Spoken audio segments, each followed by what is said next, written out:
Good evening, ladies and gentlemen, and welcome to Sportsball. We'd like to welcome you all to the 18th Annual Sportsball.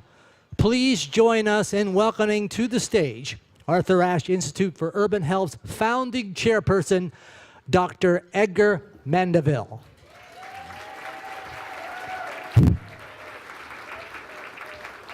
Had a good crowd tonight. Thank you for all of you for coming. Last fall, the United Hospital Fund gave me an award for community service. While I was profoundly flattered by that, I knew full well that that award was for the work of the Arthur Ashe Institute for Urban Health. And by extension, it was an award for the inspiration of our founder, Arthur Ashe, and his vision. It was also your award, because clearly, without the resources that you have provided over these years, we could not do all the things that we do. Neither my staff, myself, our academic partners, SUNY, or for all that we do, we thank you very much for your ongoing support. This is the kind of thread that Paul Smith will be coming up here shortly, another founding member of the Arthur Ashe Institute for Urban Health. He talks about a thread all of the time. And he talks about the thread that keeps us all together and allows us to do good things. And I perceive that thread as going from Arthur to the Institute and me and to you who support us, and we are profoundly grateful. Again, my good friend Arthur's profound influence on my children encouraged me, apropos of that thread, to found a mentoring program in the city public schools years ago, and Bill Roden, who you'll meet shortly, helped me in that endeavor. That passion continued as I work with the Health Sciences Academy. Those are those brilliant students you'll hear more from later on in the white coats that you see around. You support that also, and for that we are grateful.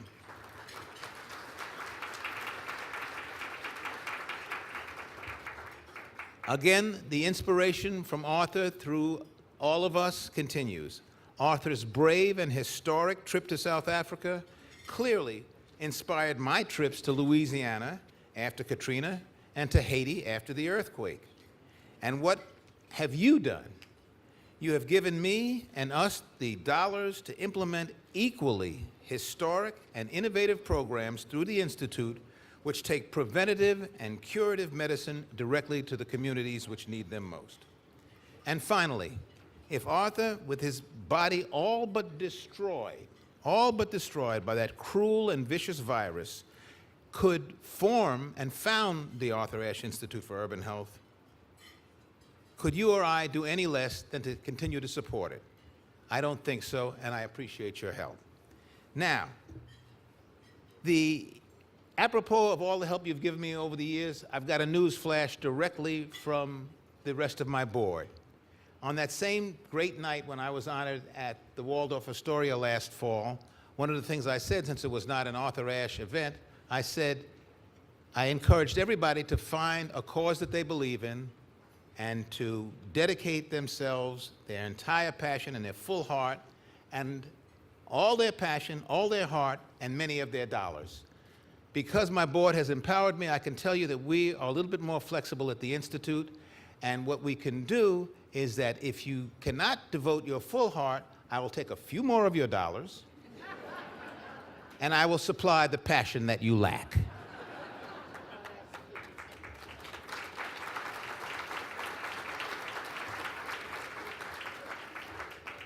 So again, about our amazing board and our staff, I would like them to briefly stand and to be recognized because they, along with you, make it all happen. Can you stand up, staff?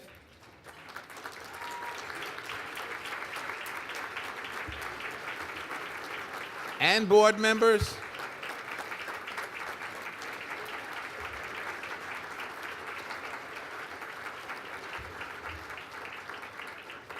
And now it gives me great pleasure to introduce my fellow board member, Institute co-founder, and chair of SUNY Downstate Council, Reverend Paul Smith. It is Paul, you may applaud. It was Paul who introduced Arthur to Brooklyn.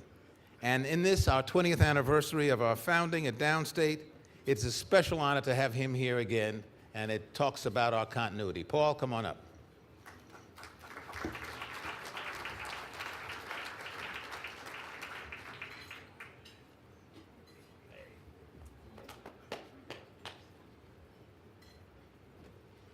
I don't move as fast as I used to.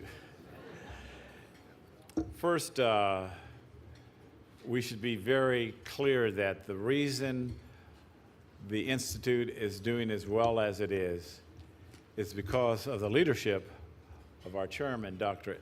Mandeville. He and Arthur, as you know, were really close friends and entrusted his dream and his vision to his friend and golf partner. And when you have that kind of relationship with someone like Arthur, you just know that you're inspired to do things. So it's 20 years since Dr. Mandeville has led our organization, and we are ever so grateful, not only for his leadership, but for his deep commitment to do what needs to be done to make our organization what it is today. So when I think about my experience with Arthur, I realize just a couple of things. One is that Arthur was not wedded to dogma. He kind of felt that dogma was the thinking of other people, and that if you got trapped with dogma, you'd end up not doing very much, or whatever you did would be the result of someone else's dream and not your own. So that's the first thing. The other thing about Arthur, and he and I used to just sort of sit in front of my fireplace in my study in Brooklyn Heights. And those of you who knew Arthur understood that he was what I would call a deep water thinker. A deep water thinker. And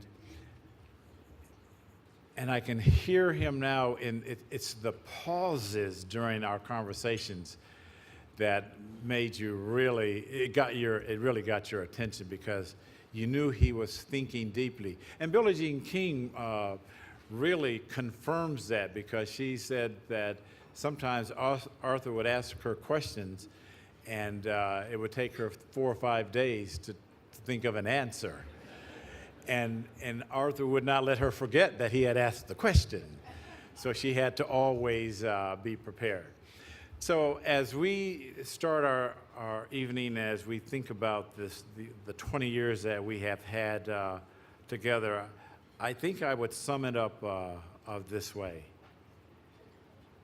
And I think we are really living examples of it. You put the kind of people together that are in this room, including our director and CEO, Dr. Ruth Brown, you know you can get anything done that you want to get done.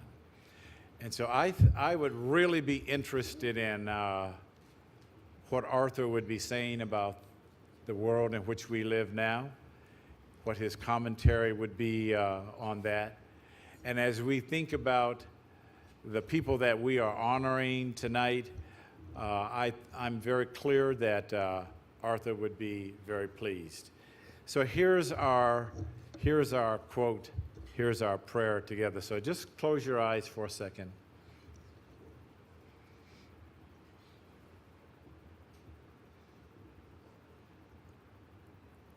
We are mindful that we are breathing.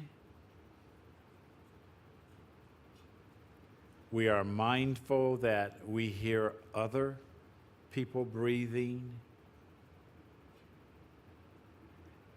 We are mindful that the people in this room are people who are coming alive.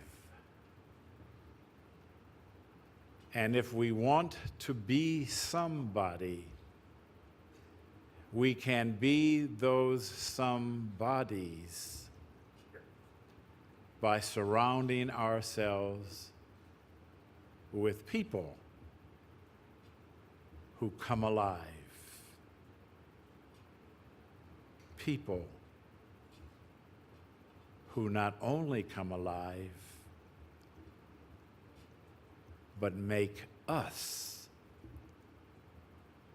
come alive. Be bold, be brave, take chances, dance, laugh, and celebrate. Celebrate. Amen.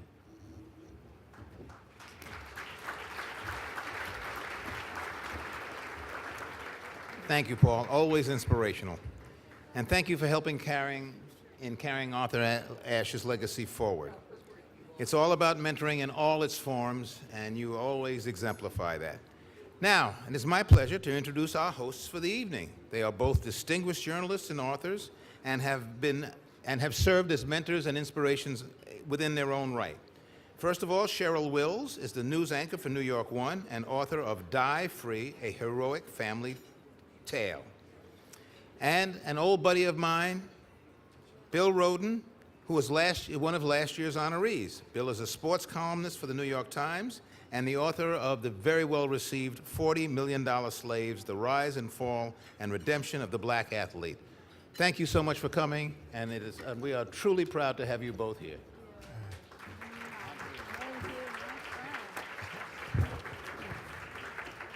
Good evening, everyone. I bring you greetings from another organization that's celebrating 20 years, New York One News, which I hope is your favorite news station. It is such a pleasure to be here to celebrate the Institute's 20th anniversary, and it is also a pleasure to be here with a living legend, Bill Rhoden.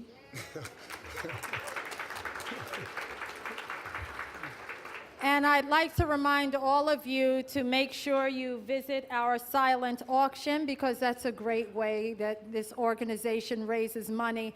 And I'd also like to summon the spirit of Arthur Ashe. Can I do that, Bill? Yes, please do. Because he was a giant of an individual. And the athletes that we see today who are on the screen and larger than life could take a lesson from Arthur Ashe, can't they? That's right. They could take no one in this room, I'm not talking about anyone in this room, but we can use that spirit of generosity and of community and of global commitment. He was larger than life, and I'm so honored to be here in his name today. Now, I am pleased to introduce at this moment the CEO of the Arthur Ashe Institute for Urban Health, Dr. Ruth Brown. Please welcome her.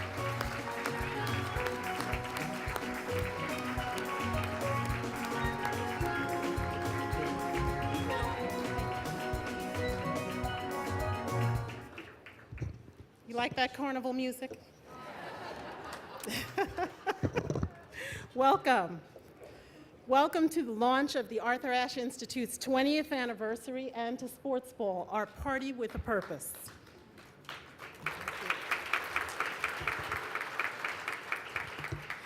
Recently, in cities all over the world, and even in Haiti and New Orleans, people took a break from the challenges of life to reinvigorate the spirit and celebrate new beginnings through carnival. The Institute has adopted that same spirit of celebration and rejuvenation as the theme of this year's Sports Ball. This year, the Institute extended Arthur Ashe's visionary work in the Republic of Trinidad and Tobago, the country that defined carnival. There, we're partnering with University of the West Indies to replicate one of our programs. Yes.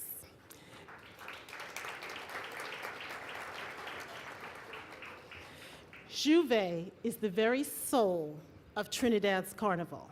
It means daybreak, and tonight is our Juve.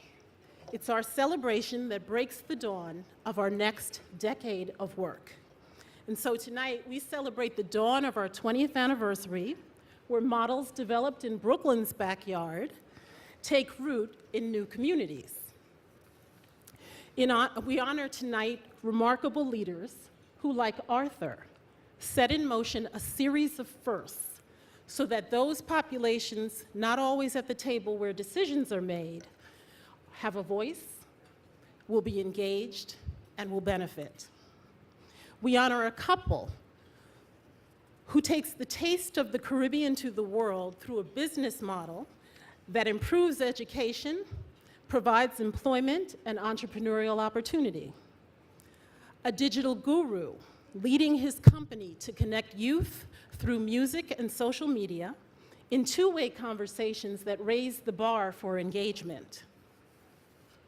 A healer whose groundbreaking and life-saving renal disease research epitomizes the translation of bench to bedside. And a critical journalist for his grounded and deeply principled stance on the culture of sports.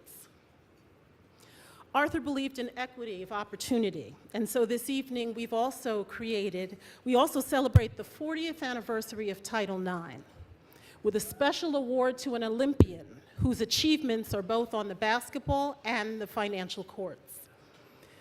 So tonight, let's take a page from the sanctioned annual catharsis of Carnival, and there's room for everyone at our Carnival. Health Science Academy alumni and students who are agents of change even before they graduate. Healers from our partner, SUNY Downstate Medical Center, whose history is rooted in caring for new immigrants. Barbers and stylists who coach their customers towards better health.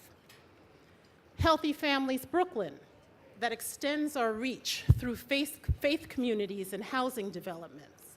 And the Brooklyn Health Disparities Center, that promotes a community-engaged partnership between academia and government for addressing the health needs of Brooklyn. And the unsung heroes who work with the most vulnerable, including those who are formerly incarcerated, who comprise majorities in some of the communities that we serve.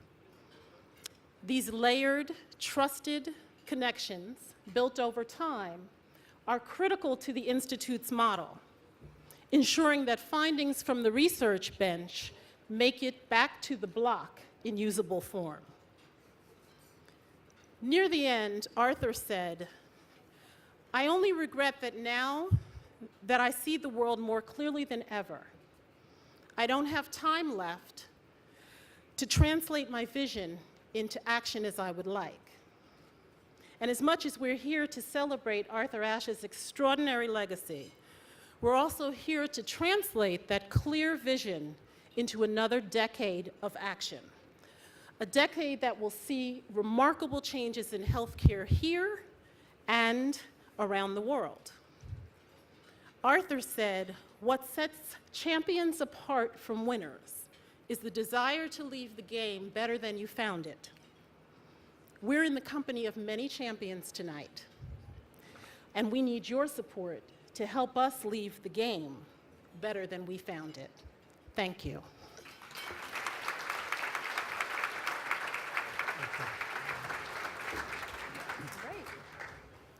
All right, well, good evening, everyone. And my name is Bill Roden, and okay. Thank you. Just a couple of things. We're going to make this really quick. I know it's a long evening, but I've been to a number of these, and I always want to give thanks to a couple of people. First and foremost is Dr. Mandeville, Eddie Mandeville, who is, you know, the older you get, and you try to do your little projects, you really appreciate the idea of building things and what it takes to build things and what it takes to build on somebody's legacy. And the job that Eddie, the job you've done, this institute has done, but particularly Eddie, the job you've done in keeping Arthur's spirit alive is just incredible. And I really appreciate it, and I know everybody else appreciates it. I also want to thank Eddie for, Eddie introduced me to Arthur, and I got to know Arthur in a very good and personal way, and Arthur was a great mentor. Cheryl and I were talking about him before, and one of the great things about Arthur was just his, unbelievable humility. You know, we'd be in a room together. He had something called the African American Athletes Association, and we'd all be in a room together, and he would make everybody in that room think that what they were about to say was the most important thing that happened to him that day. And sometimes I'd be in the room and say, man, this is Arthur Ashe, and he's acting like what I'm doing is important. And in that context, you look at, I think, the sphere that we work in with athletes today. It's no fault of their own, but it's such a ego and fame-oriented culture that we're in. So I think one of the lessons we all have to do is teach these young people the idea that humility is an okay thing. You can still score 40 points, but you could be humble about it. So anyway, back to the script.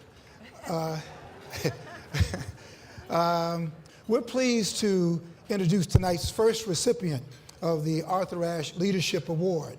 The Leadership Awards were generously donated tonight by Bank of New York Mellon.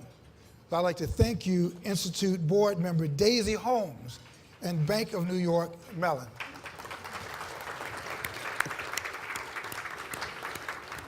Tonight's first leadership award goes to Frank Cooper III. Recognized as one of Fast Company's 100 most creative people in business, Frank studied law at Harvard and has distinguished himself in the entertainment, technology, and packaged goods industries. In his current position as Senior Vice President and Chief Consumer Engagement Officer, PepsiCo American Beverages, he has created vibrant online communities that have invented new brands and advised a new president. Ladies and gentlemen, please welcome Mr. Frank Cooper.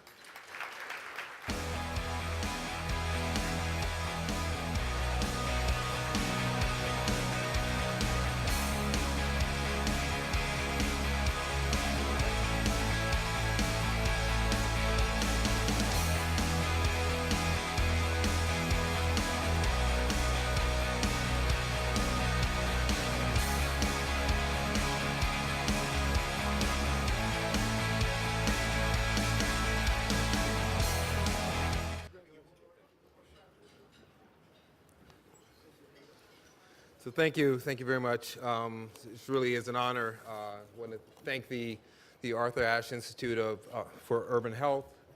I want to thank Dr. Edgar Mandeville and Dr. Ruth Brown, as well as my good friend Brett Wright, who's on the board, who connected me to the Arthur Ashe Institute. And also, so I won't forget this, so I definitely want to thank my wife, Nina Whittington Cooper, my son who's here, Max Whittington Cooper, and my daughter Kennedy Whittington Cooper, who all of whom are a source of inspiration and support for me. You know, it's odd because I'm not a doctor. I don't do anything in health. I'm not really a sports person. You know, but I appreciate the award. Yeah, but what I have done in my career is really, my career has been defined by developing hits. You know, I worked at Motown Records, and we had a good run at Motown Records and developing hits. I worked at Def Jam. We had a great run there, developing hits. I you know, started an internet company. We literally had hits to the website. And even at PepsiCo, it's been defined by developing hits. And the thing that struck me and that connects me to the Arthur Ashe Institute is that I think the idea of a hit is actually changing in a really fundamental way. And you know, I think the hit going forward is much more about a deeper sense of humanity. It's much more about embracing imagination. It's much more about embracing truth. And I see it across the board, and that's what we've tried to do in several projects that we've launched at PepsiCo. You know, whether it's the We Inspire project, where we inspired women to tell stories that would uplift each other, or the Pepsi Refresh project, where we gave $20 million to people to develop ideas to advance their community. I see it, and Brett Wright knows this too, I see it even in the music industry, where an artist functions very differently from a star. It's a little bit like what Bill was saying. You know, an artist walks into a room and absorbs information. A star walks in the room and sucks out the oxygen. You know, and that's what we're seeing is that people want the artist, they want the person that's giving, they want the humanity, imagination, and truth. And I think that's what I see with the Arthur Ashe Institute, and it's the thing that really has connected me to them and made me inspired by what it does. So I'm really honored to have this award, and again, thank you very much, for allowing me to accept it. Thank you.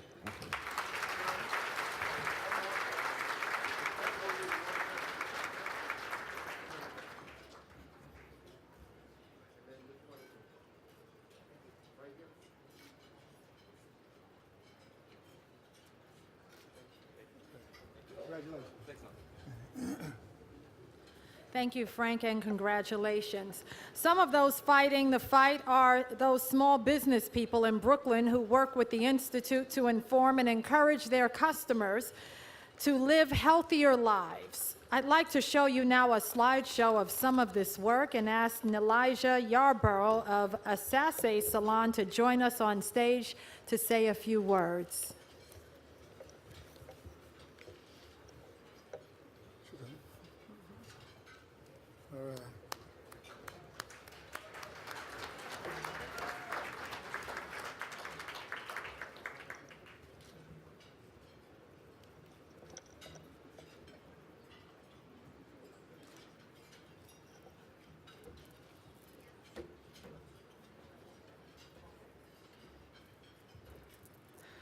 Good evening, everyone. It is an honor to be here tonight and to be a part of the vision that Arthur Ashe had for urban health.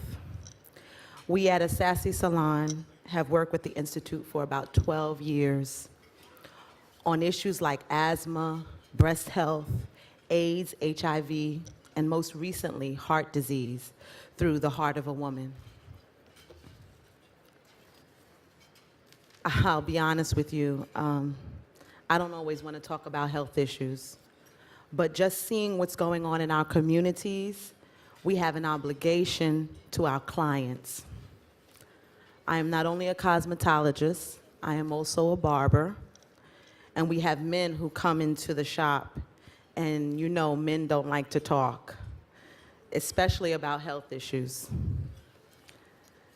The Institute provides a CD, and we just pop it in as people are waiting for their appointments. How easy is that? On a particular campaign, one client admitted that he had not known about the impact of secondhand smoke. And after some questions were asked and answered, he stopped smoking around his son. Yeah. So we are now not just image consultants, we are now health advocates. The Institute trains us to speak with our clients. They also want our input as to how we can best approach the community. Doing this work can let our clients know that we are in this together, that we can share this together, and that we are not silent. I'd like to introduce to you the other proprietors who are doing this work. Will the barbers and stylists at their tables please stand?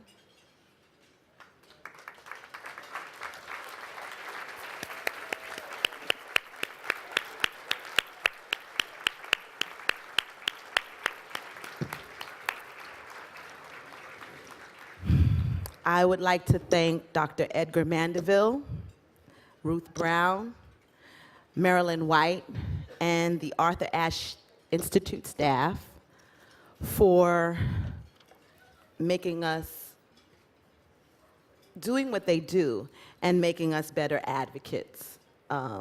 It has been a tremendous opportunity. It has been an amazing impact on our community, as well as the shop, the neighborhood, and even making allies with the other stylists. It's just been amazing, and so I just want to say thank you again.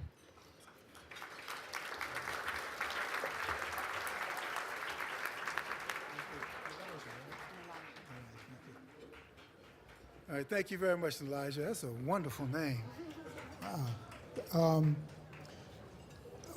Before I do, just one very quick piece of housekeeping. I want to acknowledge my lovely wife, Sharon Lopez, but, so I can go home. But I just want, the other claim to fame for Eddie Mandeville is that he delivered our daughter, Rice, who is graduating from Wellesley this May. So just thank you, General. I'll send you the bill for that. I'd like to invite Reverend Dr. Smith back to the stage to introduce our next honoree. In addition to being a founder and a board member of the Institute, Paul Smith is the chair of the SUNY Downstate Council, and he's the executive director of Health Families Brooklyn, a partnership between SUNY Downstate Long Island College Hospital and the Arthur Ashe Institute. Dr. Smith? All right. Thank you. I have the honor and the pleasure of presenting our next awardee, Dr. Mike Avram.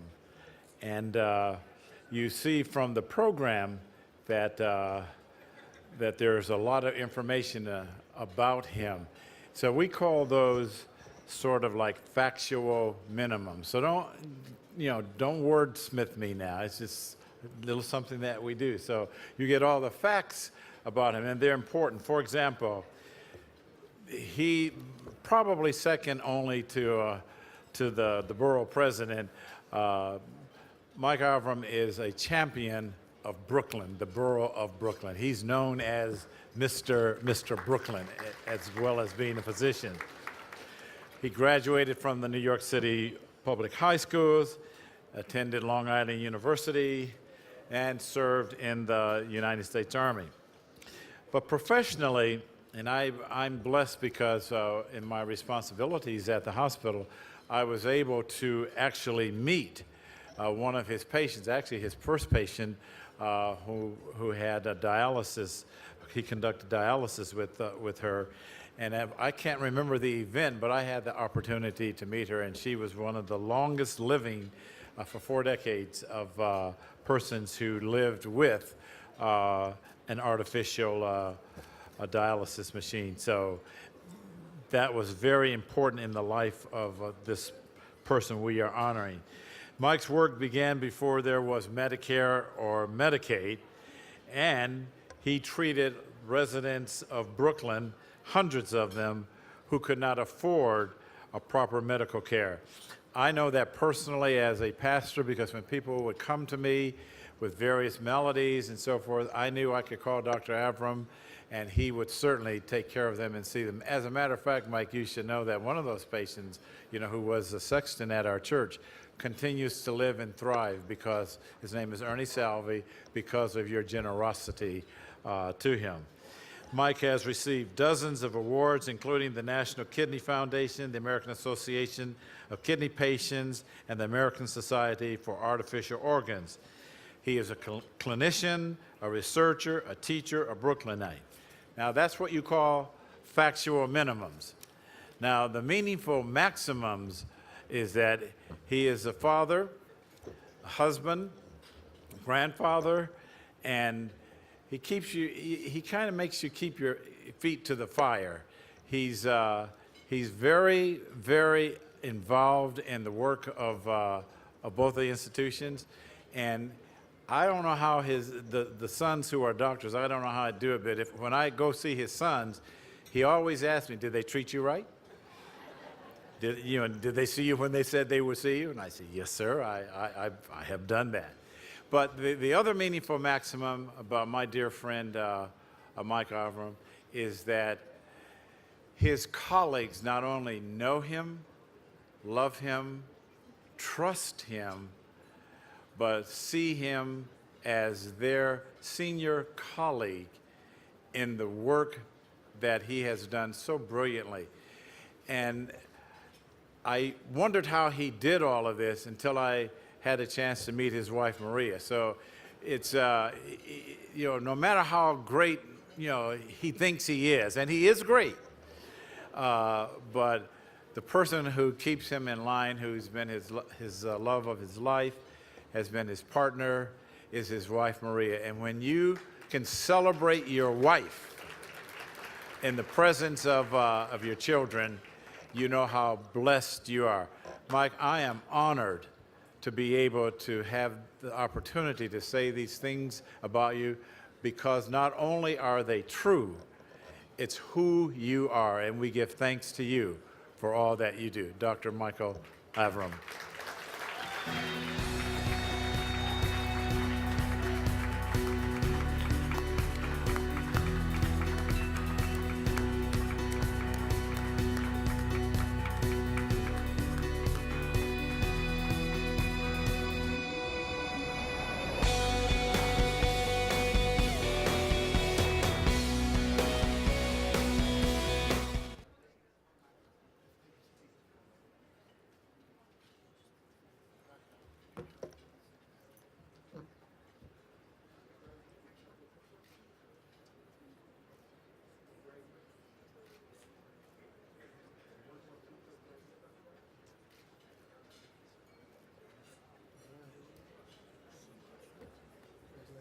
All yours.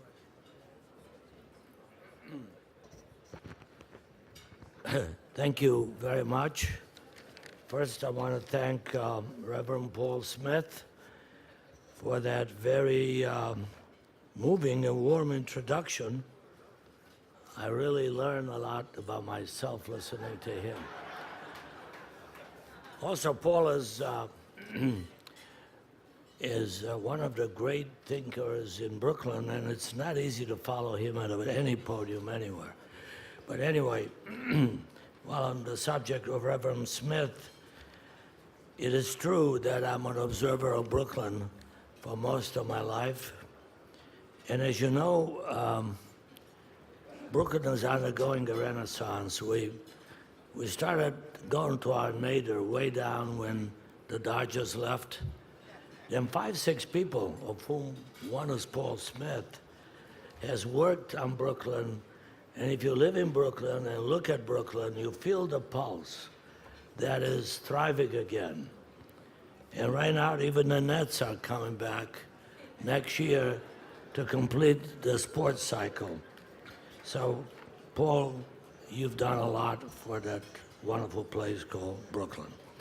I am ecstatic to receive this high honor, first because the co-honorees are incredible people. You heard them.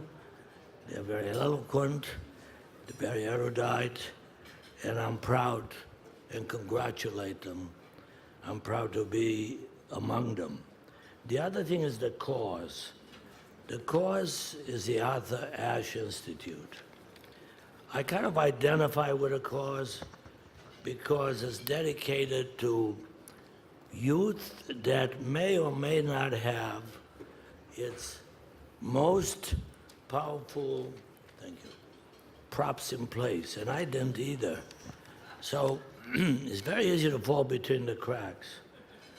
The Arthur Ashe Institute brings to sunny downstate and to Long Island College, hopefully in the future, a group of young people who are very enthusiastic to redirect them, to make them ambitious, to give them courses about the sciences, about medicine, and to make them into doctors, educators, and scientists. Our patients in Brooklyn need to have more and more culturally keen individuals taking care of them. The patient's more relaxed. Thank you. I agree. There should be more applause about that. And while I was on the admissions committee, I realized that while a lot of work has been done, we need more work, and this is one way to do it. And you guys mentioned a lot of it tonight, but not all of it, and this is probably the most important part of it. The other thing that is happening is that this wonderful organization is addressing the epidemic, of which the epicenter is in our borough of diabetes, hypertension, obesity. And you've heard they're doing it in the beauty parlors, they're doing it in the churches, And those of us who are all over Brooklyn can tell you, and this has never been mentioned, that in the urban landscape, every few blocks you have a house of worship. You have a church.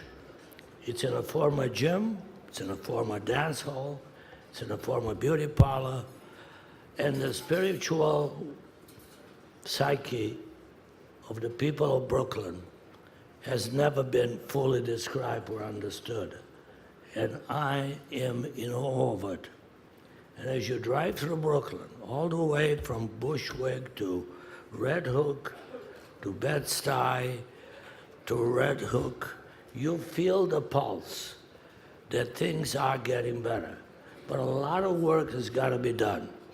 And I believe that Institute is doing it. I've had some of the Academy youngsters tonight, and I've seen them on the campus, and they are incredibly good at what they're doing.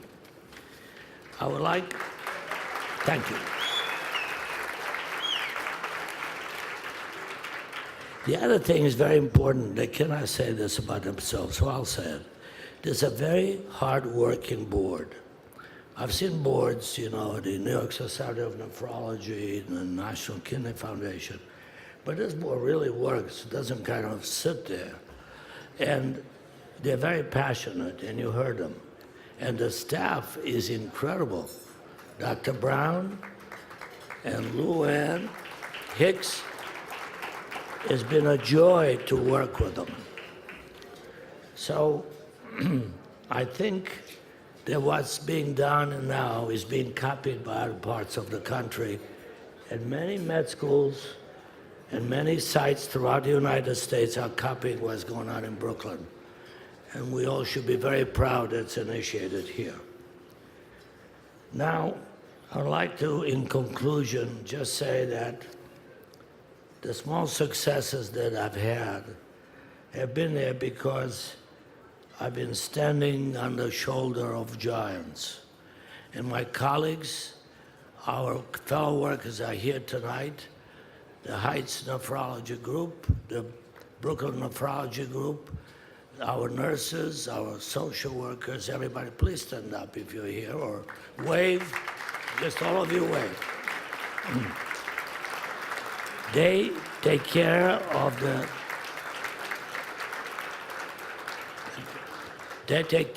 and also Eli and Morrow and Neil, they take care of the sickest 1,600 patients anywhere on the planet, and certainly the sickest in Brooklyn. So I believe all of this needs help. And I want to say that if we don't do it, who will? And if not now, when? And finally, as a testimonial to Arthur Ashe, my sister noticed that I'm being honored by the Institute, said, "Oh, Arthur Ashe, I know him." She was the assistant to the receptionist of the hypertension clinic where Arthur was treated, and she was so impressed that he was so kind to her, to the staff, and what a wonderful, humble, brilliant man he was. So, in addition to thanking to my wonderful wife, Maria, to my children, grandchildren, and above all, my wonderful in-laws who've been kind enough to be here tonight, I want to conclude by dedicating my thoughts to this incredible human being who is Arthur Ashe and whose spirit will live forever. Thank you, and God bless you.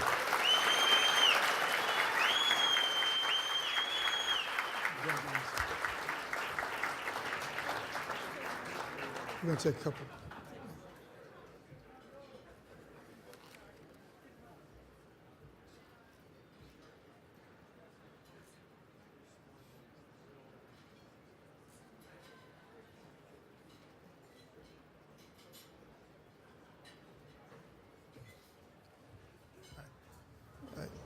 Thank you very much. That's great. Yeah. I'd like to ask a question. How many think the Knicks are going to win a championship in the next 2 years? I'm sorry. Okay. That has completely nothing to do with it. I just want to see who had been drinking how much. Okay. I'd like to invent, speaking of inventing a championship, I'd like to invite Dr. John C. LaRosa, who's the president of SUNY Downstate Medical Center, to the stage now to say a few words. Dr. LaRosa?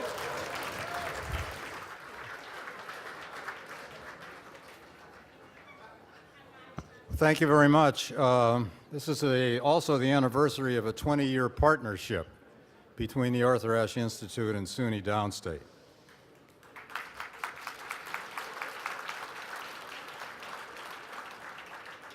I'd like to begin by congratulating Mike Avram, who actually was pivotal in the successful re-merger of Long Island College Hospital and SUNY Downstate, which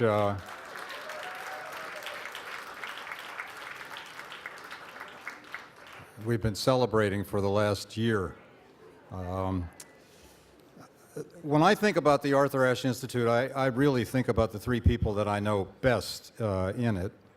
And I've been here for 13 years, so I've been here at least for the majority of the time that this partnership has existed. The first, of course, is Eddie Mandeville, a man of extraordinary energy who has and also incredibly cheerful. I wonder sometimes, Eddie, what you have to be so cheerful about. But he's always got a smile. He's always got a tremendous amount of energy, and he brings it very much to the success of this organization. The second person is Ruth Brown, who has been the director.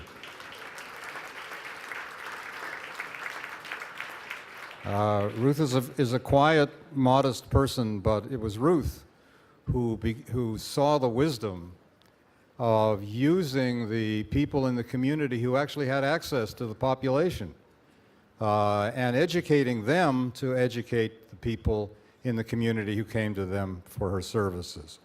It's a brilliant idea. It's been copied literally all over the country, but it started right here in Brooklyn, and it started with Ruth. She's been she's a tough lady, a good administrator, but also a very creative person. And finally, for me, the person that I have to say I've come to know the best is the Reverend Dr. Paul Smith.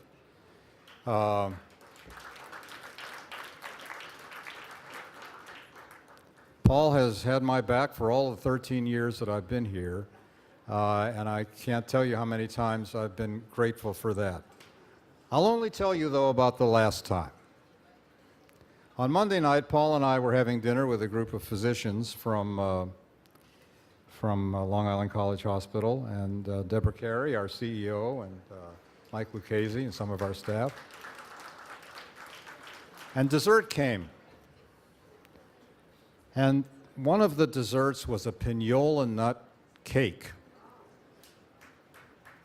My wife would kill for a pinola nut cake. We never pass a bakery that we don't have to go in and find out if they have pinola nut cookies. The idea of having a whole cake, she wasn't with us. So I got the waiter to take a big piece of cake and put it in a box. And then I walked out without it. So I conjured up this thing when I got home, in which I was going to say, well, you want the bad news or the good news first? The good news being they had pinola nut cake. The bad news is I forgot to bring some home for you. Paul Smith to the rescue. Paul picked up the package, called Deborah, with whom I'd taken a ride home, asked where I lived, and delivered the cake to my door, right to my apartment.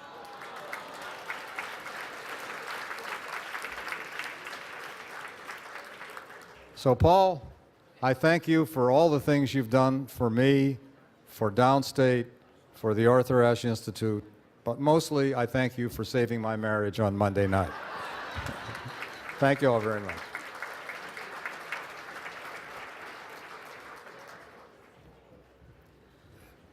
Okay, ladies and gentlemen, this is the part of our program that we do every year. It's the celebrity roll call. That's right. So if you are in here with someone that you shouldn't be here with, you might want to change your seat because we're going to be rolling video live on you for the world to see, and you will end up on page 6. So let's begin, ladies and gentlemen. One of the celebrities in the house is someone I actually adore. You'll see her on New York One and actually every news station fighting for her community. Councilwoman Letitia James is in the house. She represents District 35 since 2003, and she was born in Brooklyn, has lived there her whole life, and is no sellout. She is gonna be there till the end, right, Letitia? Brooklyn girl to her heart. All right. Celebrity number 2. Now, there's a lot of celebrities in there. Just because we don't call your name doesn't mean you're not a celebrity. And if you feel real strong about stand up anyway. Now, this celebrity is someone I've known for a long time. Anuka Brown Sanders. Anuka's a stand up so we could embarrass you. Anuka is tremendous at a lot of different levels, but she was a Kodak All-American and a 1985 member of the U.S. national basketball team. She was a Big Ten's leading scorer when she graduated, keyword graduated, from Northwestern University. In 2007, she reigned supreme in federal court in her victorious landmark discrimination case.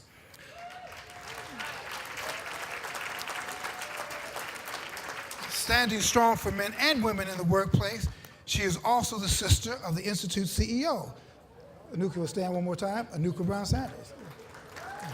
And the key thing, just one more thing, just a little side note. Arthur formed something, remember that Arthur formed something called the African American Athletes Association.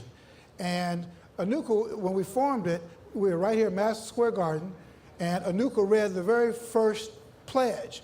And she read it to a group of high school athletes because Arthur was really big on making sure the athletes in high school and college, elementary school, became leaders. And so Anuka read the very first one. She was a great person to do it, and love you. Yeah. All right, another politician slash celebrity is in the house, another Brooklyn lifelong resident. State Senator Kevin Parker is here. Hello, Kevin. Kevin he represents the 21st senatorial district in the Big Apple's most populous borough, elected to the state senate in 2002. He is the Democratic lead of the Joint Budget Committee on Environment, Agriculture, and Housing. He's a strong supporter of the Arthur Ashe Institute. Ladies and gentlemen, another round of applause.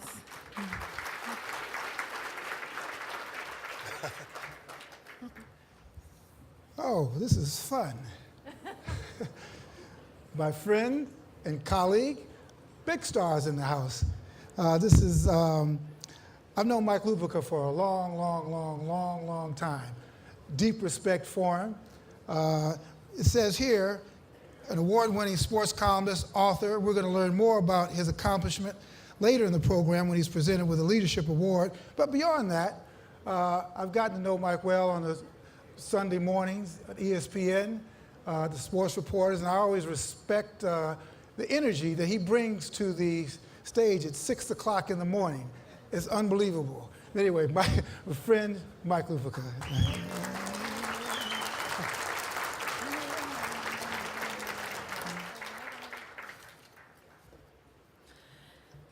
Later this evening, she'll be presented with our Title IX Trailblazer Award. Say hello to Olympian and Basketball Hall of Fame inductee, Gail Marquis. Yeah. And I'd like to keep standing, Gail. You know, Gail and her boo made history and ended up in all the newspapers and magazines. The love of her life, and now her wife Audrey is here with her. Model, celebrity in her own right. Please welcome both of them.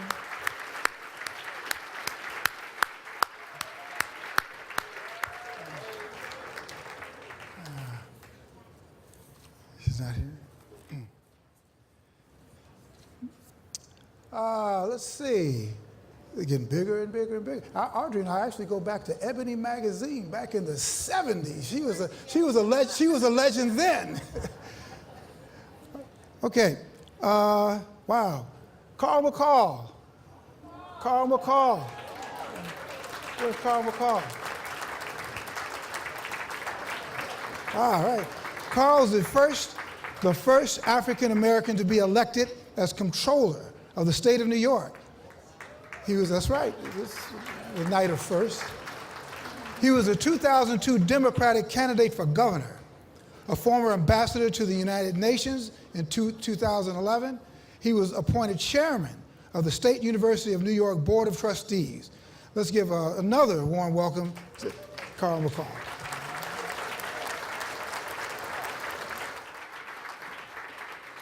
This is someone you've seen on season 4 of NBC's The Apprentice. This Renaissance man is also an entrepreneur, public speaker, best-selling author, and may I say, he is fine.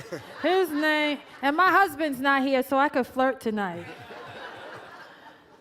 Randall Pinkett is in the house, ladies and gentlemen.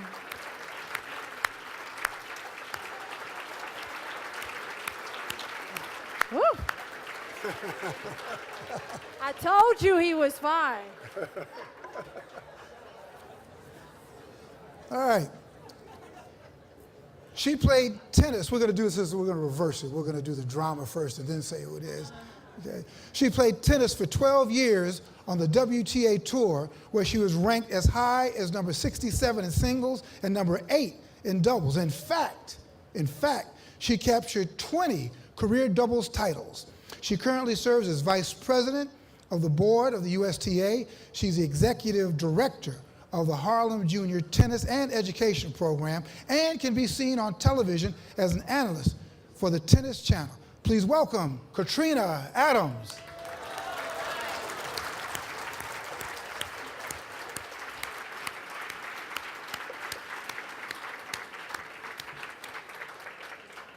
A talented actress, vocalist, model, and athlete, she does it all. She led the New York Liberty to the WNBA Finals in 1997 and 1999 and is currently a fan development leader for the team. Off the court, she's appeared on the big screen in films like Spike Lee's She Hate Me, and she's an original CoverGirl Queen collection model. From the basketball court to the pages of Glamour and Essence, ladies and gentlemen, Kim Hampton is in the house. Looking good in red, Kim. Looking good. Will there ever be a title again in Madison Square Garden? Here we go. So Eddie, as I read the names out, if somebody guesses who they are, do they get like a prize or something? Right. Huh? Okay. Spending his entire career with the New York Giants and missing only 6 games in 14 years, he's still the NFL's all-time leader in touchdowns scored by a defensive lineman. In 2007, he walked from New York to San Diego to raise money for 9/11 medical responders. Wow. Please welcome previous Sportsball honoree and the executive director of the NFL Alumni Association, George Martin. Martin. Okay.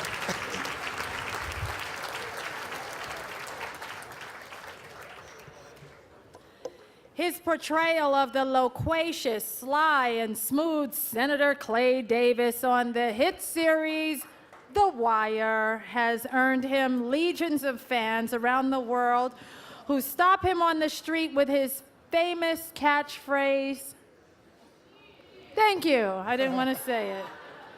Seen recently on the big screen in the hit comedy Cedar Rapids, show some love for the acclaimed actor Isaiah Whitcock Jr.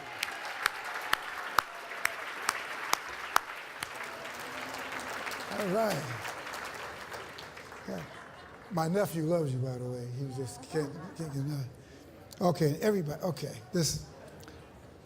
He shares the same July 10th birthday as our founder, Arthur Ashe. And he is an avid tennis player and fan. He served in the United States Marine Corps during World War II and is currently on the faculty of Columbia University's School of International and Public Affairs. A born leader, he was the 106th mayor of the city of New York and will go down in history as the first African-American mayor of the Big Apple. Let's give a big New York welcome to the one and only, the Honorable David Dinkins.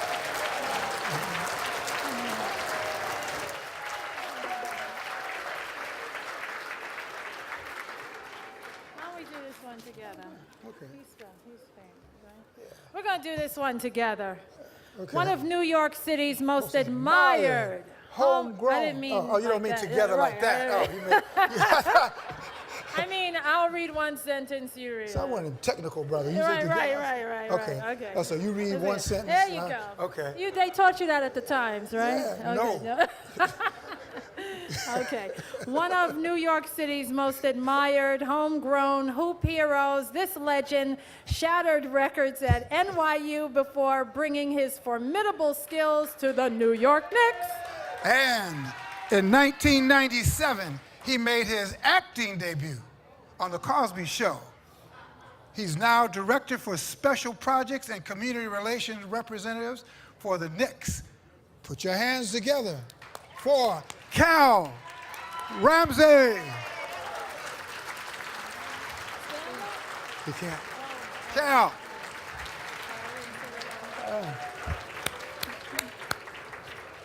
Okay, so. Well, that was fun. And all of you are celebrities in your own right, so give yourselves a round of applause for being here and supporting the Arthur Ashe Institute. Okay, that's you. All right. Okay. Here we go to the challenging part of the program. So now, okay, but we're going to need this.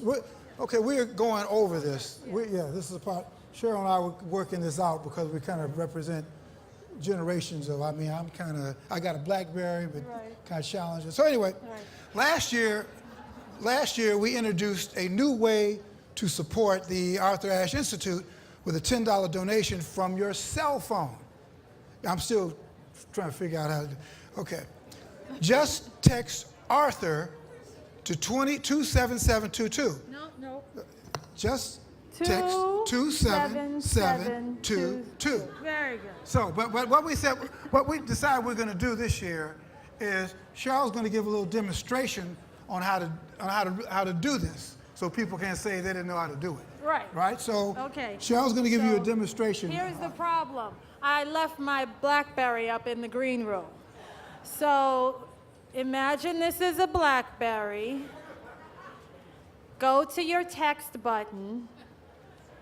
Put in 27722. Hit enter. Oh, very good. You're actually doing it. Thank you. Hit enter. You'll see the number, and then you'll see your text box. And then type in the word Arthur, ARTHUR, and hit enter again. And your the number again is 27722. I'm going to say it one more time. Oh, there it is. Oh, very good. It's on the screen for you. 27722. And you put in the text box Arthur, and then your cell phone company is going to charge you $10, but rest assured that money will go to the fine people at the Arthur Ashe Institute. So thank you for doing that. We really appreciate it. And we'd like to get Now, you know this is special. If you see me up here fundraising, there's got to be something that's special. This is the 20th anniversary of an outstanding institution. So we like to see 100% participation. So while we watch the following video tribute to Arthur Ashe, we ask that you use your cell phone for this now. Just use yourself for this. Now, calling home. Use your cell phone to contribute by texting Arthur to Really, Arthur lived by his 27722. words. To achieve greatness, he said, start where you are, use what you have, and do what you can. We honor one of the most exceptional men ever to grace this nation or any other. Our hero and our friend, Arthur Ashe. The Arthur Ashe Institute for Urban Health. Arthur founded this institute in the last months, not to save himself, but to create an organization, indeed a legacy, that would work to save others.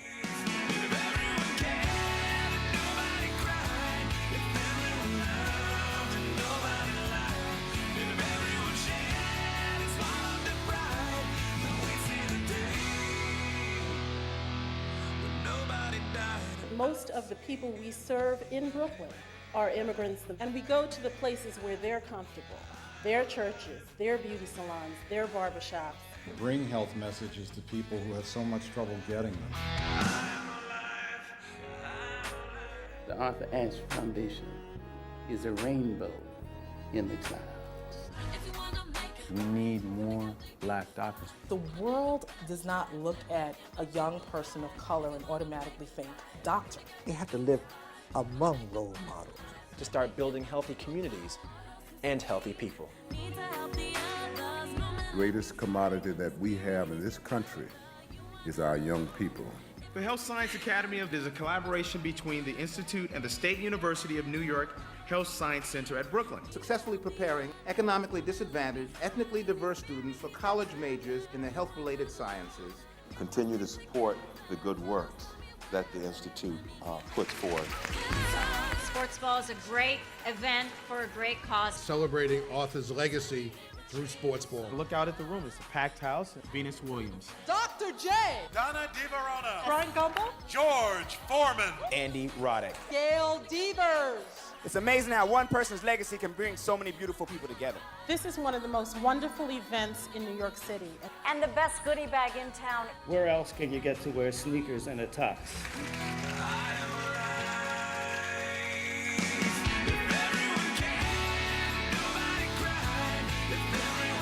Everything Arthur presides over, even from above, has such beauty and meaning. The example he set continues to be an inspiration to all of us. He was more than just an athlete.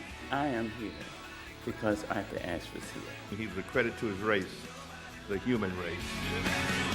Quite a man was Arthur Ashe.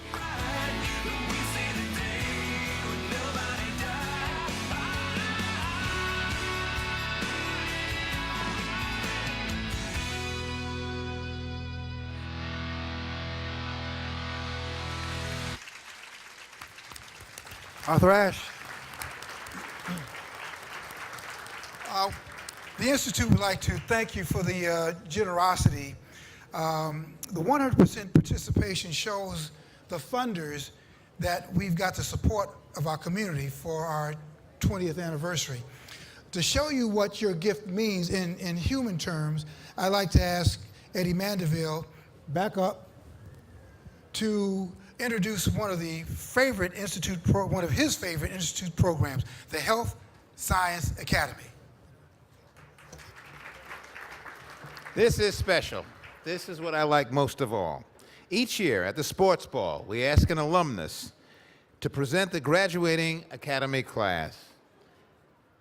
This year we are fortunate in having several alumni join us. Ho Ki Mak and Zarin Kashim from Hunter College volunteered to help with the administrative side of the academy. Anthony Collado and Aframe Bobby are sophomores at Adelphi University and have helped organize alumni events. Joshua McHugh and Priya Choksi are third-year medical students at SUNY Downstate who returned to the academy as instructors. Okay, I can hear some applause.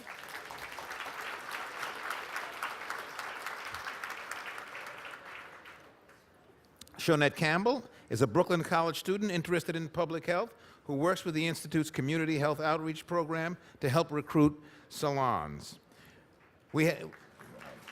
That's fine. We also have with us Hannah Odenaya, a fourth-year medical student at SUNY Downstate.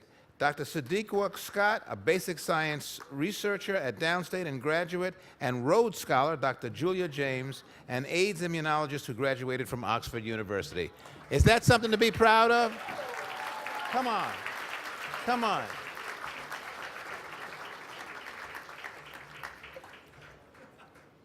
Now, to celebrate our 20th, in the spirit of mentoring, we ask each of our alumni to create a ritual of passage for which they each bestow a wish on the graduating class.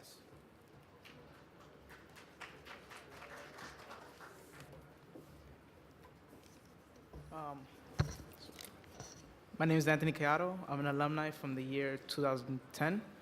And my wish today is that I wish that all the wishes said today don't just become statements in your memories, but motivations that push all of you to grant your own wishes.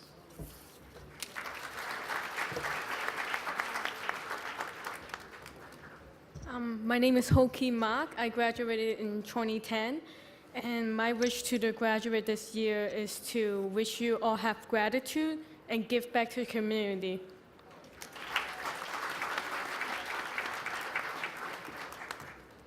My name is Zaren Kashem, and I'm a graduate of 2010.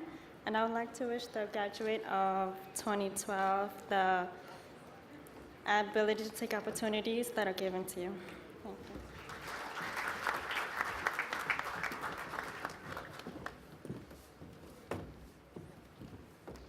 Hi, I'm Afrain Bobby. I graduated the Health Science Academy in 2010, and I would wish the graduating class, I wish you the perseverance to pursue all your goals and overcome your obstacles that life throws at you, and best of luck in everything that you do.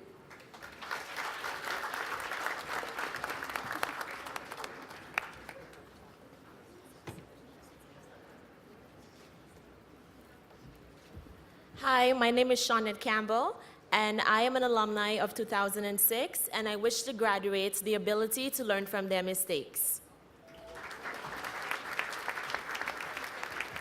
Good evening, everyone. My name is Priya Choksi, and I'm a graduate of 2005. I wish that everybody can make the best out of each day of their life as they go on from here. Best of luck.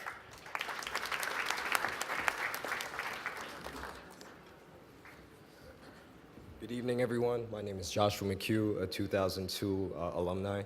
I wish the graduates of 2012 the strength and determination to overcome all perceived obstacles.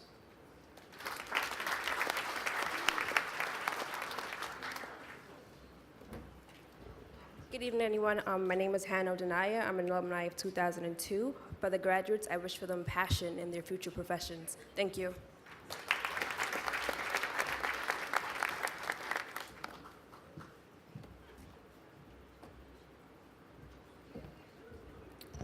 Hello, I am Dr. Sadiqa Scott, and I graduated from the Arthur Ashe Health Science Academy in 2000. And my wish to all of you is the self-love to acknowledge and pursue all of your limitless potential as you continue on your journey.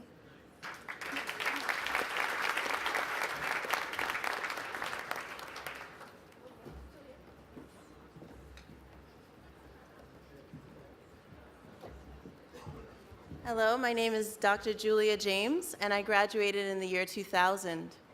And my wish to all of you is the boldness to blaze your own trail.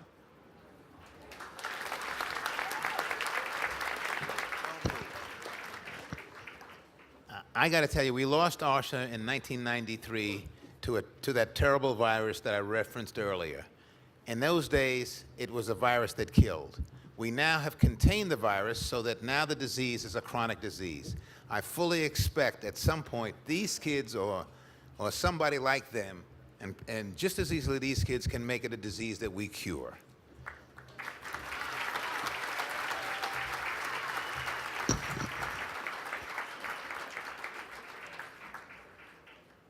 Before we go on, I'd like to thank Empire Blue Cross Blue Shield, as well as Dr. Joanne Bradley for purchasing tables for these our students. Thank you very much for bringing them here. They are an inspiration. I'd like also to thank our board member, Ann Vladeck, who sponsored a table for our alumni, and the stylists and the barbers. Thank you so much again.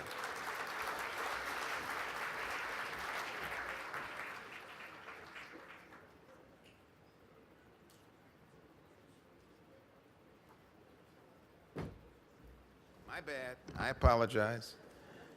And now I'd like to introduce Katrina Adams, Vice President of the USTA Board of Directors, to the stage to present the 1968 Scholarship Award.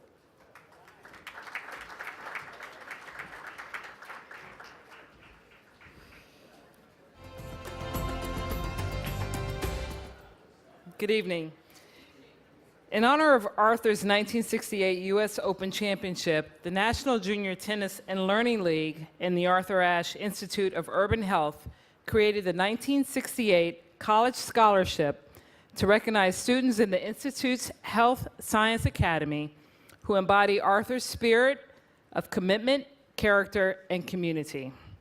This year's scholarship goes to Wesley Chang. Wesley, a senior at Bishop Laughlin, is an accomplished pianist who recently won second place in the Brooklyn Philharmonic competition.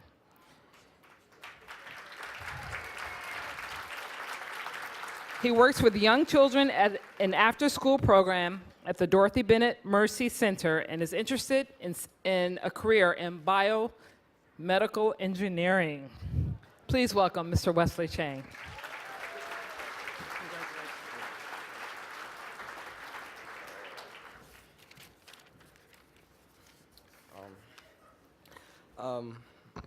I'm honored to accept this 1968 scholarship. Though I was born after he died, Arthur Ashe continues to touch my life and those of my classmates in powerful ways. The Academy has given us the tools to carry his mission forward, living his legacy for future generations to see. Thank you.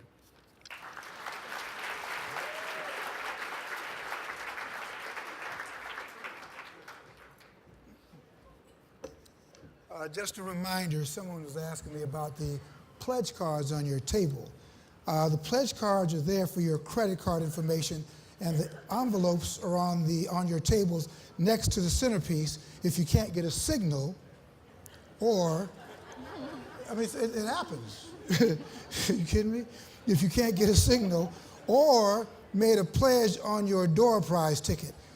Health and Science Academy students will be collecting these envelopes as you leave for the dessert bar and the dance floor. Not that you can't do one without the other, but they'll be there collecting them. They're easy to spot. They're the ones in the white lab coat, so thank you very much for that.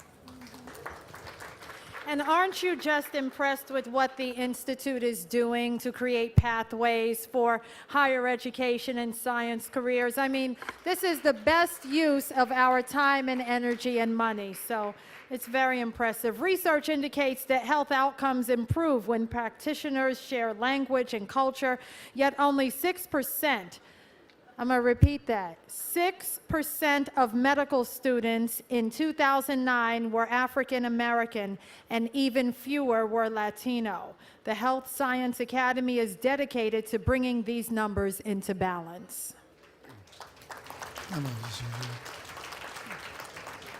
All right. Our next honorees value education and have established a system of franchises that bring the Caribbean to Brooklyn. Lowell Fitzgerald Hawthorne and his wife Lorna are co-founders of Golden Crust Caribbean Bakery and Grill, the first black-owned Caribbean business in the United States to be granted a franchise license. Golden Crust now has 120 stores located in 9 states. That's pretty good, right? That's right. Building is not easy. The Hawthornes have a long history of service and philanthropy, both here and in their native Jamaica. They founded the Golden Crust University, a training center for new franchises, as well as a foundation that awards scholarships to students in communities where Golden Crust operates. Mr. Hawthorne chairs the Partnership Board of the American Foundation for the University of the West Indies. Under the Hawthorne's leadership, Golden Crust imports raw materials used in core products to support local farmers in Jamaica. Please welcome Lowell and Lorna Hawthorne. Congratulations. Thank you.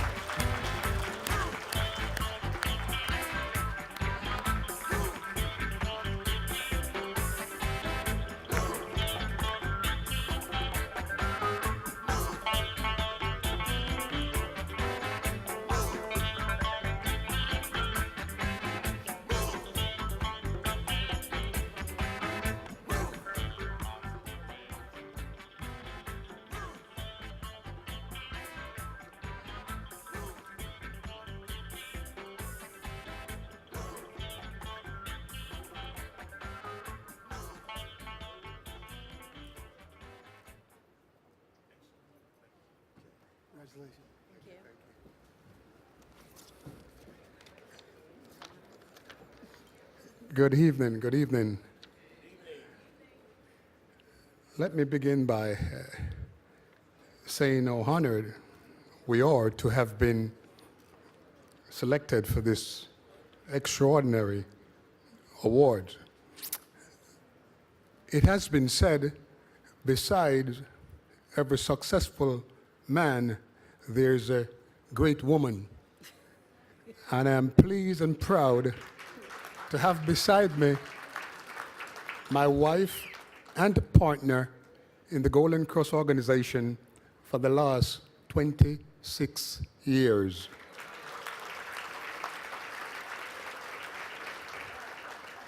I want to recognize my family, my sons and my daughter, and the Golden Cross table, and my mother-in-law, and all those individuals who have supported the organization from the very inception. Special thanks also to the board of directors and CEO, my good friend, Dr. Ruth Brown, and of course, the wonderful board of directors and the chairman, Dr. Edgar Mandeville. I'm particularly touched that this foundation has advanced a new partnership with the University of the West Indies after the Health Services Academy long history of serving children of immigrants. I'm excited and truly proud that my family and I got the wonderful opportunity to bring with us a piece of Jamaica to the United States of America. Through the development of Golden Cross, we have not only been able to provide a stable working environment for over 1,600 employees, but have been able to initiate programs for furtherance of education of our youth and the promotion of wellness in our communities. We are proud to partner with Bronx Community College, University of the West Indies, and other institutions of learning, as well as the American Cancer Society. Our motto from the very beginning has been people before profit. That being said, we look forward to deepening our relationship with this fine and noble institution. God bless you and thank you.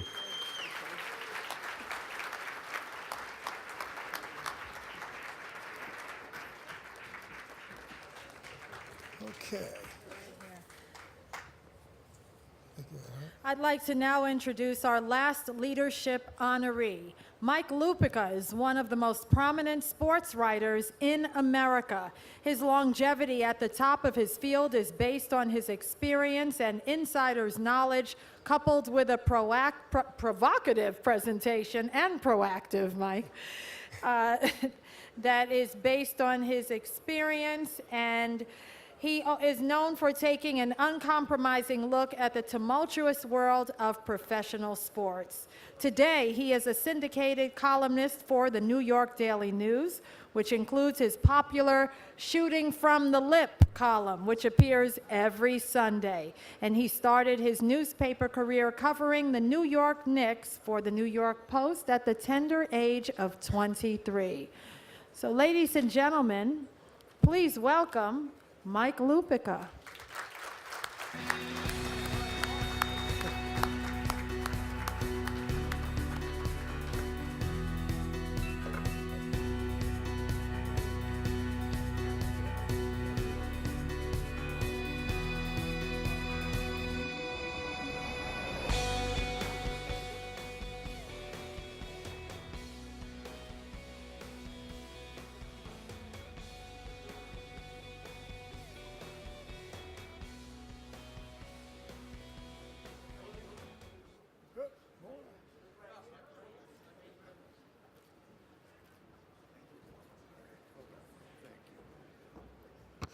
Thank you very much. I can't tell you how amused Arthur Ashe would be to have me here receiving a leadership award in his name.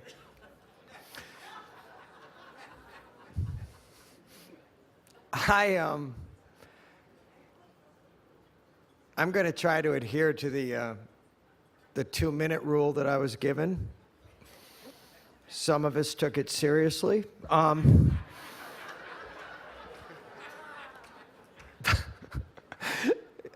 Usually when I get up in front of a group like this, I just feel I should make some opening comments and then start taking questions. I was with Arthur Ashe when he won Wimbledon in 1975. He actually thought he had a chance to beat Jimmy Connors. We all thought he'd lost his mind. He said, no, I really think I have a chance. And we all said, yeah. And then next day we looked up and it was 6-1, 6-1, and he had rocked the world and changed tennis forever and given us one more.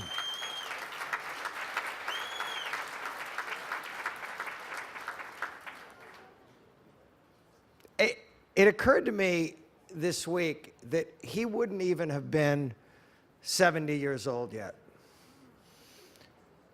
He would have turned 69 in July. He was dead at 49. I was at a Special Olympics dinner in Connecticut and found out that the paper had been frantically trying to reach me. And this is before cell phones and instant communication with everybody. And I went and I used a payphone and they said Arthur Ashe died. And I mean, it wasn't a shock because, you know, we had known this day was coming. And it was a black tie function like this, and I started taking all the backs of the programs and started writing a column, longhand, about my friend Arthur Ashe. And the thing that I thought of, and one of the great days I ever had with him, had been a game of golf that we played about 6 months before. Now, I know people in this room have played golf. Eddie, you play golf with them, right? Yeah. So it was a mystical and occasionally incredibly annoying experience. Because the beauty of Arthur was, and Eddie knows this, like, he was going to get his handicap under 10 before he died, and had gotten quite serious about golf. And but he approached golf. I mean, if you ever play with him, he approached everything. So he'd finally take a club out of his bag after throwing grass up into the air and checking for all climate conditions, not just on the course where you were playing, but all over the world. And then just before you thought he was finally going to hit a shot, he'd decide he had the wrong club, and he would go back, and he'd put the club in his bag, and he'd start the whole process all over again. To the point where sometimes you thought he'd actually gone to sleep. But the day made me smile because, and here's why. During the middle of the round, Bob Costas was with us and a television director friend of mine named Rob Cowan. Arthur, of course, would engage you in interesting conversations, whether it was about tennis or politics or anything. And he said, okay, here's the rule of the day. You got to pick somebody to be president of the United States, but they can't be from politics. And I forget who Costas took, and I forget who Rob Cowan took. And I finally looked at him and I said, I pick you. And he smiled and he said, it's going to happen someday, but I won't live long enough to see it. And all I could think about the night I watched Barack Obama come out and give his speech at Grant Park, I promise you this is true, is that Arthur Ashe should have lived long enough to see this.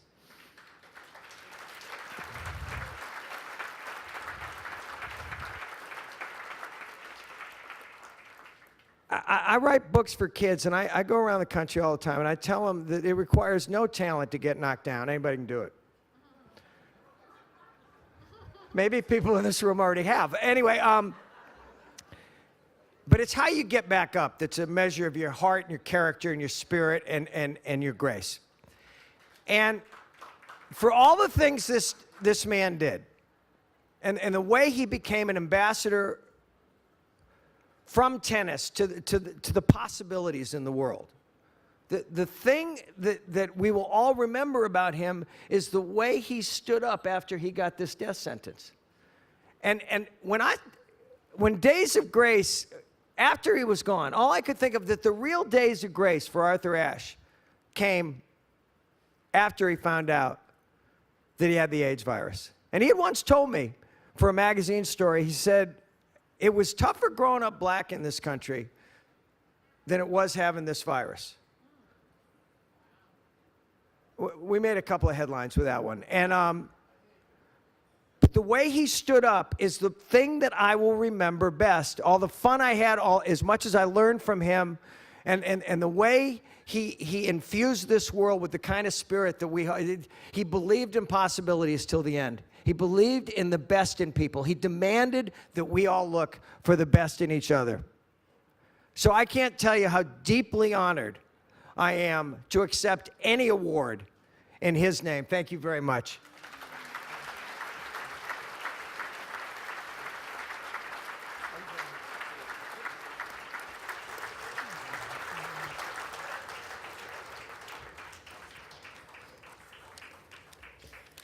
Thank you, Mike, and congratulations. 2012 is the 40th anniversary of the Title IX Educational Amendment, a groundbreaking law requiring gender equity in educational programs receiving federal funds, including athletics.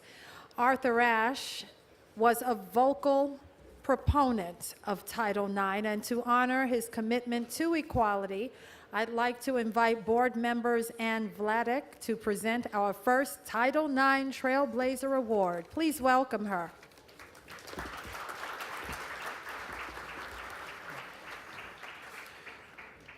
I just want to say next year is going to be the first anniversary of the law prohibiting discrimination against Manhattan.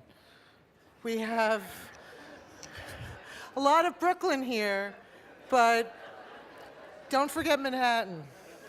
Anyway, in 1972, Title IX was enacted to prohibit sex discrimination in educational institutions. The laws, however, do not work without individuals who are courageous enough to test them. I am honored to be on this board, and I am because of the amazing Ruth Brown, who I met through her courageous sister, Anuka, who took on the Garden, Isaiah Thomas, and Jim Dolan.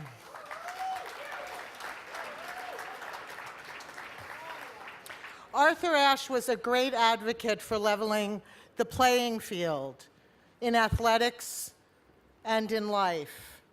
In recognition of the profound impact Title IX has had, particularly in school sports, we are pleased to present the Trailblazer Award to Gail Marquis.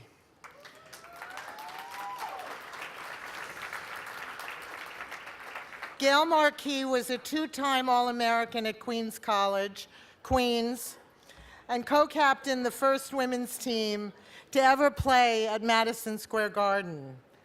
She was a member of the 1976 Olympic champion team. It was the first time that women's basketball was ever played in the Olympic Games. She won a silver medal. Gail played for the upstart New York Stars of the Women's Basketball League. They were the first women's pro team to play in Madison Square Garden. In 1980, they won their first world championship. Today, Gail Marquis is a successful businesswoman with over 25 years in the insurance, investments, and financial services industries. She sits on the boards of the Queens College Foundation, the Wesley Center for Women, and she is the recipient of 4 Lifetime Achievement and Business Visionary Awards. She has been inducted into 6 Halls of Fame for women in sports, including the first woman of color inducted into the New York City Basketball Hall of Fame. Please give a big round of applause for Gail Marquise.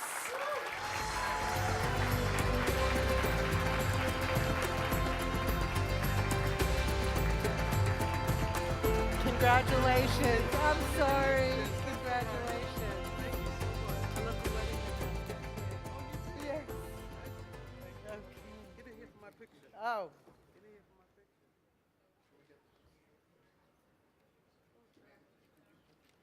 Sure. Congratulations, darling. Thank you so much. Bill, you got to write about this now, though. It's official. Let's go. Okay. Slide, the electric slide. Whoa, whoa, whoa. That's okay.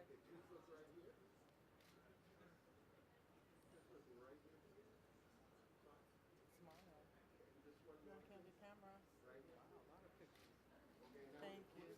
More pictures, more pictures. Congratulations.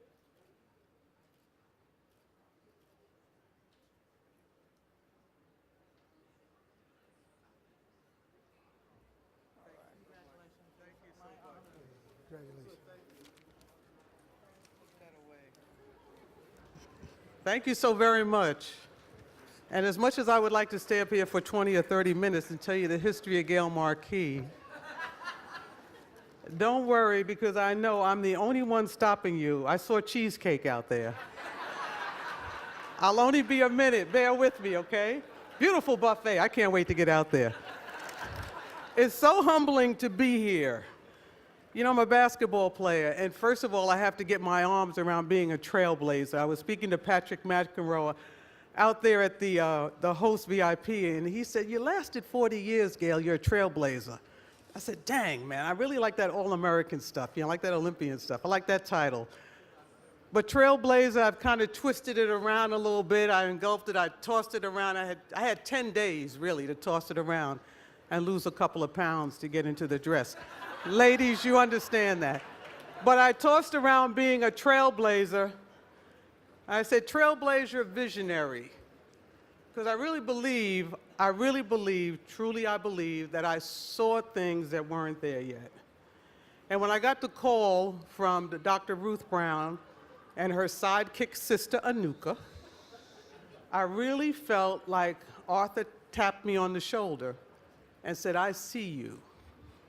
Never met him, but you know, if you're in New York, if you're in America, you know Arthur Ashe. I sent out my own press release about 10 days ago because I was so proud that Arthur Ashe, by way of his institute, had recognized me and selected me. Nobody in America doesn't like Arthur Ashe. Nobody. Think about it. If they're not, they're communists, all right? Nobody doesn't like Arthur Ashe.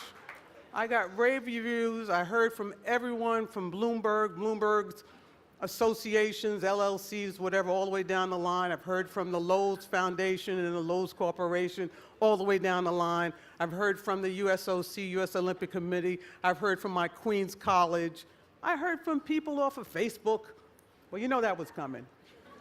All the way down the line, nobody doesn't like Arthur Ashe. So when I got the call, I truly felt like he tapped me on the shoulder and said he saw what I had been doing. So I have embraced being a trailblazer. I see being a trailblazer as being a visionary. I saw something that wasn't even created yet. I asked my coach, I said, "Miss Cavalos, how come we're not playing in Madison Square Garden?" Nobody, no women, no girls ever played in Madison Square Garden. That's what she said. I said, "We need to play there. We got a good team." By 1975, we were playing in Garden. All right? I still have the letter that Sonny Werblin sent to us. God bless his soul. To play in the Garden. I saw women playing at the Olympics. They hadn't even started a team. We hadn't won a medal. They hadn't recruited anybody. I saw that. I remember sending letters to Billie Jean King and Chris Schenkel on ABC. I didn't know who I was writing to. Who are these people? But listen, I'm a little kid in St. Albans, Queens, New York. I go to St. Catherine's and Andrew Jackson High School. I play basketball. I want to play at the next level. I want something there for me after high school. And it appeared. And then when I had the chance to actually go play, compete, be an Olympian, I've represented my state of New York City and St. Albans all my life, but really to represent it at that level, that took us to another level. That was in '76. And then I have to tell young people sometimes that I missed out on athletic scholarships. They say, well, Miss Marquis, how come you didn't get an athletic scholarship? I said, because they hadn't invented them yet, okay? But as if they had invented it in 1972, 73, 76 when I was there, I would have had one. I didn't get one. And then finally, I had to see as a trailblazer, as a visionary, I had to see women dunking at the Final Four. Hey, I had to see women throwing down crossover, dribble, jab, step at the Final Four. I saw that 40 years ago. And I just thank Title IX for just federal dollars for all of us, male and female, for all of our children. I often tell people, I don't know about you, but when I pay taxes and I fill out that form, they don't say, oh, you have a girl? Well, you pay less. Oh, you have a boy? You're going to pay more. Oh, you have a son? You pay. No, I don't see that. Federal dollars for everyone. And it all, believe me, it all washes out in the same. It's all an enjoyable thing. And I cannot leave without saying, standing on the shoulders of those who come before me, I did not do this. I did not just think this out and decide Title IX, I would do that. I would be remiss if I didn't recognize just a few. I can't name them all, but the first ones that come to mind are Billie Jean King. She was blazing trails that I didn't even know what she was talking about. But after she played Mr. Riggs, okay, I still call him Mr. Riggs. I was about 10 years old when she was on the tube, and I had to fight my brothers and sisters. We only had one television. I said, I think we need to watch this. All right, and I got to watch Billie Jean, and I was nervous because Bobby Riggs was on Johnny Carson doing spins on top of the ball. I don't really play tennis that well, but he was doing something to the ball in front of Johnny Carson, and the ball was doing things, and I was nervous for Miss Billie Jean King. Well, she got out there, and she came in on a chariot and everything, and I told my brothers and sisters, please do not change the channel. That was at the time where you actually had to get up off the sofa and walk over, turn that channel. I said, please don't turn it. We only had one TV. Let me just watch this, I promise. But years later, when I got a chance to meet Billie Jean King 25 years after, I said, Mrs. King, Ms. King, I understand. I saw you 25 years. I understand you. I understand me. I understand me, Mrs. King. So thank you so much for what you did. Standing on the shoulders of my coach, Lucille Cavalis. Crazy, insane. I think today she'd probably get 15 years to life for what she did to us on those courts, but now she would be considered a trailblazer. Love her dearly, but as a young girl, I was scared from her. Sometimes fear is good. And then finally, I wish my mom was here. She's not. She passed away 10, 15 years, but oh my gosh, would she love this. I have one photo of her, a bunch of photos, but the best one I have, there was one award that I was too shy at the time to really go get. It was the PSAL Hall of Fame. And there she is with Red Auerbach, Whitey Ford, and Jacob Javits in her glory. I said, man, that's me. I'm supposed to cut mom out on the side. I'm supposed to be in it. She went and got my award about 40 years ago, and she was in her glory. She would have loved this setting. She would have loved you. She would have loved the way you embraced her daughter so many years ago. Today, I get a chance to thank Dr. Ruth Brown and her sister Anuka for recognizing me, remembering me for this inaugural Title IX award. I get a chance to thank the Arthur Ashe Institute of Urban Health for what they're doing when there's so much to be done. I don't know how they find the time, the niche, and able to continue. I thank the other honorees because we're all in this together. I thank my lovely wife, the lovely Audrey Smalls. People have stepped on my toes to get to take pictures of her tonight. I told her 3 times, I'm the honoree.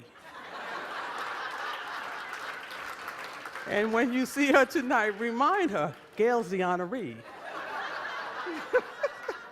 Again, thank you so much. Thank you for making me a trailblazer. I embrace it. Thank you.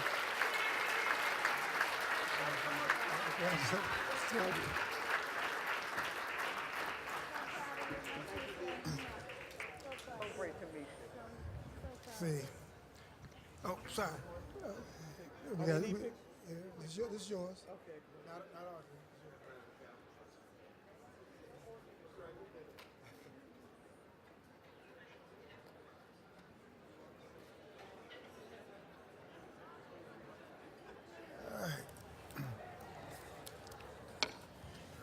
Thank you. You know, just Gail was truly bad. I mean, Gail was really tough. And I always say, I wonder what would have happened if Gail, I would have loved to see your generation playing now with the toughness, because I think you could have taken Baylor and wouldn't have been on probation. Right. We're going to set it up. She would dunk once and that would be the end.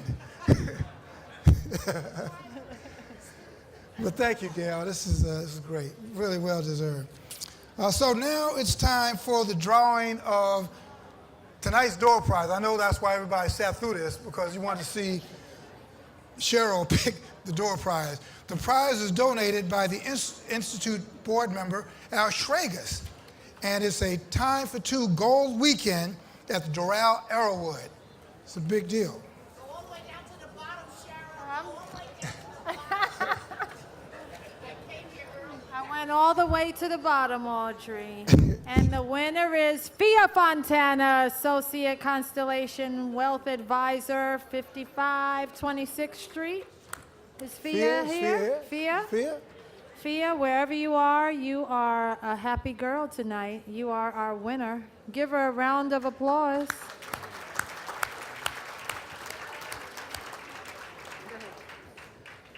All right, well, we'd like to thank all the sponsors again. This evening couldn't be complete or made without you.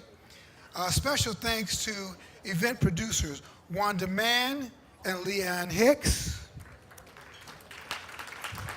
as well as Tim Mann and Silent Crow Arts and Dave Brown Productions.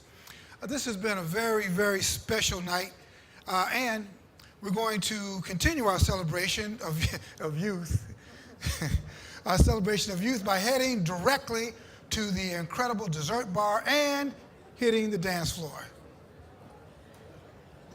And thank you to all of you who so generously donated tonight. Remember that number. Text Arthur to 27722. Remember that number and keep giving. You could even do it tomorrow, anytime.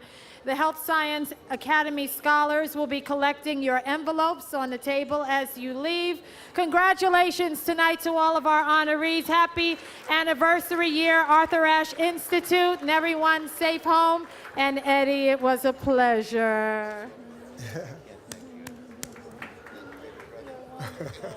Good night, everybody. I didn't curse.